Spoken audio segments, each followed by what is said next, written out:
Two-man game, TMG, get the news fast, AMG, game of two boxes. Name two boxers that hit as hard as this. Yeah, we're cutting to the truth, no, there ain't no narrative. Eyes up on the cup this year, hear the stadium erupt this year. For my team, TMG.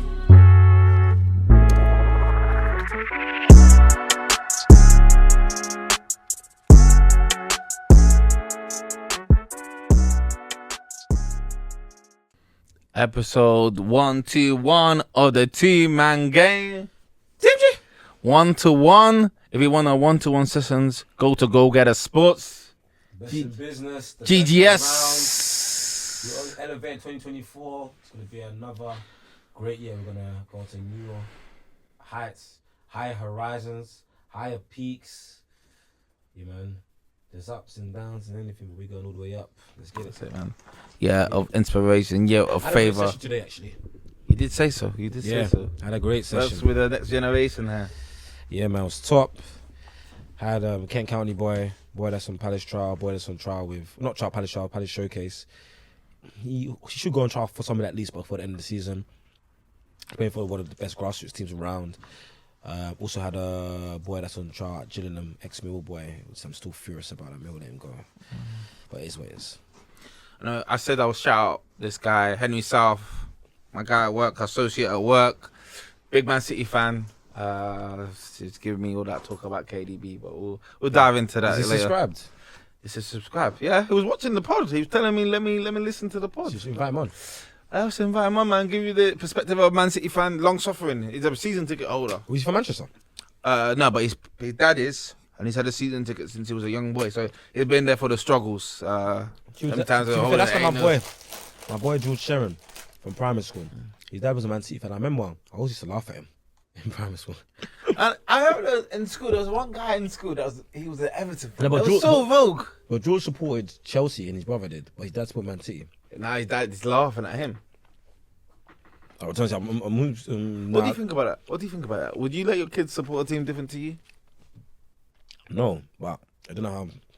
Maybe they're not that. That big of a fan. I don't know how the dynamic works. How that comes to. Because that happens sometimes. The kid just supports a different team to the player. A lot. I mean, especially with the kids I coach. Yeah, it's quite a few. Me and my dad supports Chelsea. I support Arsenal. Damn. And the funny thing is, most AFs, they're Arsenal, man. Kanu, yeah. They're Arsenal, man. Or they love Mourinho. Most of them are Arsenal, Chelsea, because those teams had the most black boys. Yeah. African boys, to be fair. And then United, because they were winning so much, there was a lot of dons that were United fans. Very true. But they didn't really have Liverpool. Not many Liverpool fans. To me, United had quite a few black guys. York, Cole. Just that was it, really. Do you know many black Liverpool dons? John Barnes, but people don't really like him. But fans? Oh, yeah, quite a few. When did they come out the woodwork?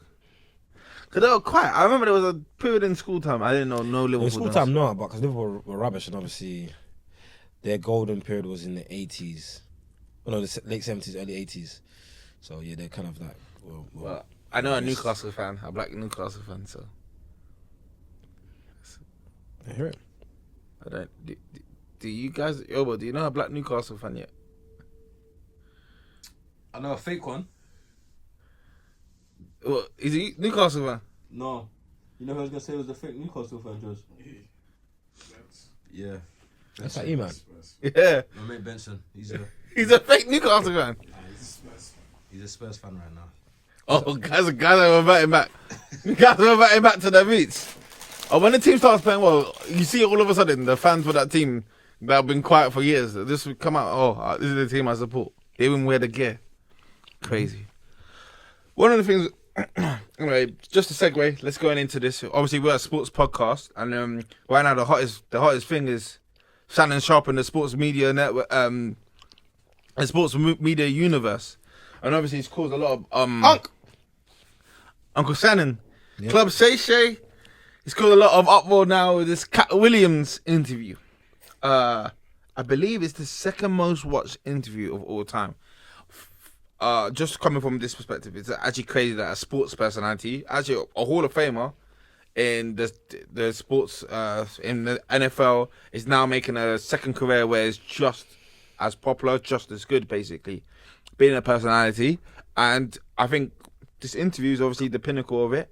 It's the culmination of all that hard work, and it's going to the moon, and it's taking him into a new stratosphere. 49 million views in 13 days. 9 It's seconds. absolutely ridiculous. It's absolutely ridiculous. Let's talk numbers. Word to Larry June, that's crazy. That's just astronomical. Unbelievable, as they say. It was crazy for me because normally I do watch I do watch Club Say from time to time. Like if it's a good interview, if it's someone that I'm interested in, I was kind of like apprehensive about the Cat Williams thing. I was like, let me just tune it. I saw it when I first one day, it was like 7 million straight away. Yeah. So I was like, whoa. So this must be good. I played it first 30 minutes. Cat Williams was on a heater, and you don't really. And Shannon just let him talk. He didn't even ask him a question, and Cat was straight in there. He's cooking guys, man. I was talking that talk. He's cooking guys. You know, I think Shannon gave him a platform where he was able to express himself. Yeah. Giving him Made that me feel opportunity, making him feel comfortable. And it was actually perfect timing for Shannon in a way, because all the people that Cat Williams was speaking about, Shannon had interviewed them beforehand. So it was kind of like a sports person. He'd done his research, you know, when you go to the tape, he'd heard what they said, he'd come with what his perspective was on it, and then he kind of just gave his viewpoint on it, and he came in a kind of damning manner, you know, in that. Because I don't think it would have had the same impact if Cat Williams was the first interview of the lot. Nah, not as much, no. It was the fact that he was the last interview. You could refer to the points that the people had said previously on Club Say, and he could just go off from that, and he just went off on a heater, man. Gave him more material, more bulletin board material to use. And he was talking his talk. That boy was, yeah, he said a lot of interesting stuff. A lot of interesting stuff. It's even funny because I think Shannon's popularity in this space has kind of had an impact on the Stephen A and the others. Like Stephen A called out Jason Whitlock. He hasn't done it. He has never previously done that before. Yeah. It's kind of like everyone's like, wow, how do we catch this buzz? It's like, oh, Shannon's like the biggest name now. How do I get my name out there as well? And there's not really much you can do. I think the only way you could probably compete with that is like if you got a man like Charleston White. Just someone super controversial. Someone that just talks ish. Because Cat Williams was just that, you know, I don't know, someone said he had a good, the ratio of cap to facts was just about perfect. I'm dead. It was just about perfect. What's the perfect ratio of cap to facts? He had it right, because he obviously, I think it was some of the interviews sound like a lot of caps. Because when he said he read 1,000 books a year, I was like, is it different chip? 1,000 books a year, that's crazy. That's like what? It's under 3 books a day. So I was thinking, what's he on? but you know, he obviously he was talking about his childhood. Talked about how he moved to, I think it was California at the age of 13, rode in a van. All of these stories that he was saying, and then he also, you know, had some heat for Kevin Hart, called Kevin Hart a plant.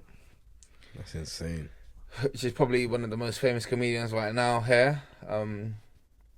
But yeah, man, there's a lot of takeaways from that. It was very interesting.